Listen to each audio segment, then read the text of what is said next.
It all started on a normal night as I laid in bed, unaware of the strange journey that was about to unfold in my dreams. As I closed my eyes, I felt a sudden shift, and before I knew it, I was no longer in my room, but standing in the middle of the bustling streets of New York City. The city was eerily silent, the usual hum of traffic replaced by a thick tension in the air. I looked around and saw people dressed in dark suits, their eyes cold and knowing they weren't just anyone, they were the ones who had already seen the future. They were leaving, escaping something none of us understood. I rushed towards them asking where they were going, but they just walked faster, ignoring me as if I didn't exist. "Where are you going?" I yelled. No answer. Their faces were expressionless and they disappeared into the horizon, taking their families with them as if they had a place to go, a place far from the chaos that was about to unfold. Suddenly, a deafening roar echoed from the ocean. My heart skipped a beat as I turned towards the Statue of Liberty. Barely visible in the distance then, an explosion, massive, violent, tore through the ocean. The water surged upwards, higher than the tallest skyscrapers, as if the ocean itself was rising to claim the land. The waves crashed, swallowing the streets of New York, and everything around me trembled. I felt the force of the water as it rushed toward me, but I couldn't move. It was coming, and there was no escape. In an instant, the scene shifted, and I was no longer standing in New York. Now I was above the devastation, watching the cities burn. The buildings of Chicago were crumbling under the weight of nuclear explosions, or fires lighting up the night sky like 1,000 suns. San Francisco was shaking, its streets splitting open, swallowed by the ground beneath. In Florida, the seas had risen so high they drowned the entire state. It was as if nature itself was exacting its revenge. The destruction was complete, unstoppable.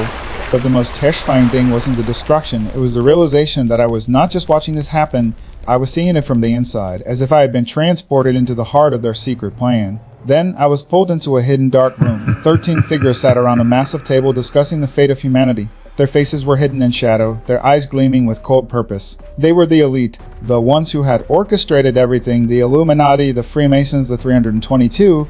These were the men and women who had already decided the future of the world. They spoke of the Great Reset, the world as we knew it was going to end, and they had already planned for it. They would reset everything, reshape it to their liking. They would emerge from the ashes stronger than ever, and the rest of humanity would be left to suffer. These elite figures controlled everything from the money to the media, from the politics to the future itself. The room was filled with symbols, the all-seeing eye, the compass and square of the Freemasons. The number 322 etched into the walls. I saw tunnels beneath the earth, deep, dark pathways leading to hidden cities, places where the elite would survive while the rest of the world was left to perish. The underground shelters, the bunkers, were all set up for the chosen ones. They were preparing for the future, the one they had designed.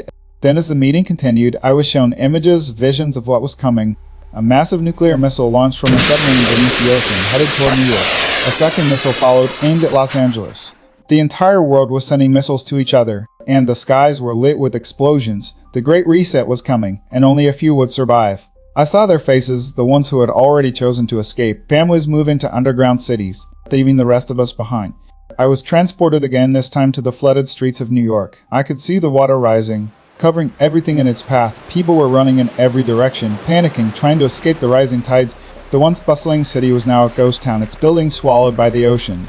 Only the tops of skyscrapers peeking above the water. The waves were higher than any I had ever seen, crashing over everything in sight. At this moment I saw a figure, a dark entity, bat-like in appearance, standing tall in the distance. With horns and human features, it was as if it were a creature from another world. And it was a part of the elite, the ones who controlled the fate of humanity. They were all in it together, orchestrating the chaos, pulling the strings as the world fell apart. The creature, perhaps a representation of the elite's power, looked down at the destruction as if it were the beginning of a new era. I was shown images of people running in fear, trapped in their cities, unable to escape the impending doom. Families were separated, crying out for help as the earth trembled beneath them. I could feel their fear, their helplessness as they tried to flee, but it was too late.